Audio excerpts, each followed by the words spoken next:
स्वागत है आपका शिवम की गणित में। ये यूपी पुलिस और एसएससी जीडी के लिए बायो के 30 मोस्ट इम्पॉर्टेंट क्वेश्चन है, तो वीडियो को पूरा जरूर देखें। चलिए पहला क्वेश्चन देखते हैं। निम्नलिखित में से किसके द्वारा दूध खट्टा होता है? तो किसके द्वारा दूध खट्टा होता है? तो ये बैक्टीरिया के कारण दूध खट्टा होता है। निम्नलिखित में से कौन सा रोग जीवाणु संक्रमण के कारण होता है? तो कौन सा रोग होता है? ये कुष्ठ रोग होता है जीवाणु संक्रमण के कारण।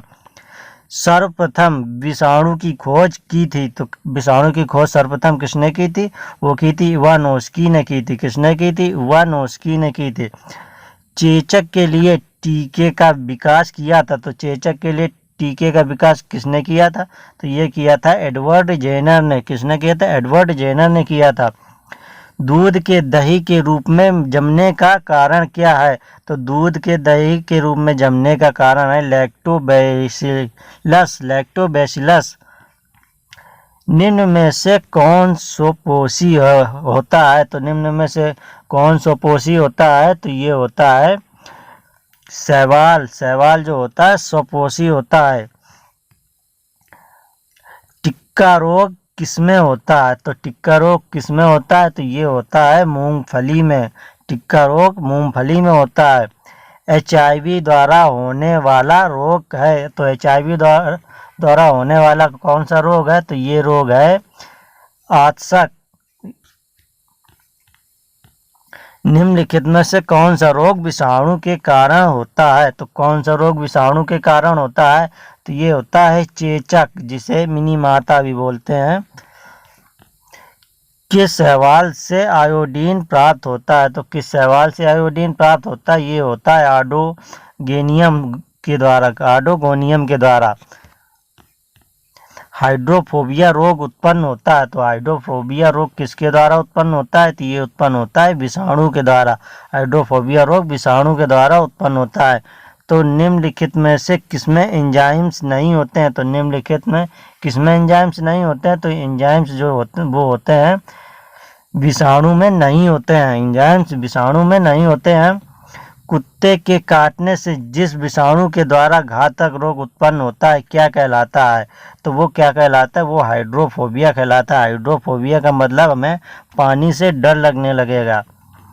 सार्स एस क्या है? तो सार्स एस क्या है? तो ये है विषाणु जनित रोग। क्या है? एक विषाणु जनित रोग। खसरा निम्नलिखित संक्रमण के कारण होता है, तो खसरा किस संक्रमण के कारण होता है? तो खसरा होता है विषाणु के कारण। खसरा होता है विषाणु के कारण। आलू में मोजेक रोग का कारक तत्व है, तो आलू में मोजेक रोग का कारक तत्व क्या है? तो ये कारक तत्व है विषाणु। आलू में मोजेक रोग के कारक है विषाणु। जंतुओं में होने वाली फूट एंड माउथ रोग किसके कारण उत्पन्न होती है? तो ये किसके कारण उत्पन्न होती है? तो ये विषाणुओं के कारण उत्पन्न होती है। शैवालों की कोशिका भित्ति किसकी बनी होती है? तो शैवालों की कोशिका भित्ति किसकी बनी होती है? तो ये बनी होती है सेलुलोज की। किसकी? सेलुलोज की बनी होती है। केल्प प्राप्त होता है, तो केल्प किससे प्राप्त होता है? तो केल्प प्राप्त होता है समुद्री शैवालों से। केल्प समुद्री शैवालों से प्राप्त होता है। लाल सागर का रंग लाल किसकी उपस्थिति के कारण होता है? तो लाल सागर का रंग लाल किसकी उपस्थिति के कारण होता है? ये होता है शैवाल की उपस्थिति के कारण लाल होता है। अगर किससे प्राप्त होता है? अगर किससे प्राप्त होता है? तो ये प्राप्त होता है शैवाल से। अगर शैवाल से प्राप्त होता है। वनस्पति विज्ञान की वह शाखा जिसके अंतर्गत कवकों का अध्ययन किया जाता है, तो वो क्या कहलाता है? तो वो कहलाता है हमारा माइकोलॉजी। वो माइकोलॉजी कहलाता है। कवकों की कोशिका भित्ति किसकी बनी होती है? तो कवकों की कोशिका भित्ति किसकी बनी होती है? वो बनी होती है काइटिन व हेमीसेलुलोज की। काइटिन व हेमीसेलुलोज की। सभी कवक सदैव होते हैं, तो सभी कवक कैसे होते हैं? तो सभी कवक होते हैं विविध पोषी। कैसे होते हैं? विविध पोषी होते हैं। अगला क्वेश्चन है, वृक्षों की छालों पर उगने वाले कवक कहलाते हैं। तो वृक्षों की छालों पर उगने वाले कवक क्या कहलाते हैं? कहलाते हैं कोटिकोलस। वो कवक कहलाते हैं कोटिकोलस। गोबर पर उगने वाले कवक कहलाते हैं, तो गोबर पर उगने वाले कवक क्या कहलाते हैं? वो कहलाते हैं कोप्रोफिलस। वो कहलाते हैं कोप्रोफिगस। निम्न में से किसमें क्लोरोफिल नहीं होता है? तो क्लोरोफिल किसमें नहीं होता है? तो क्लोरोफिल होता है कवक में, क्लोरोफिल नहीं होता है। तो कवक में क्लोरोफिल नहीं होता है। खाली चट्टानों पर उगने वाले लाइकेन को क्या कहा जाता है?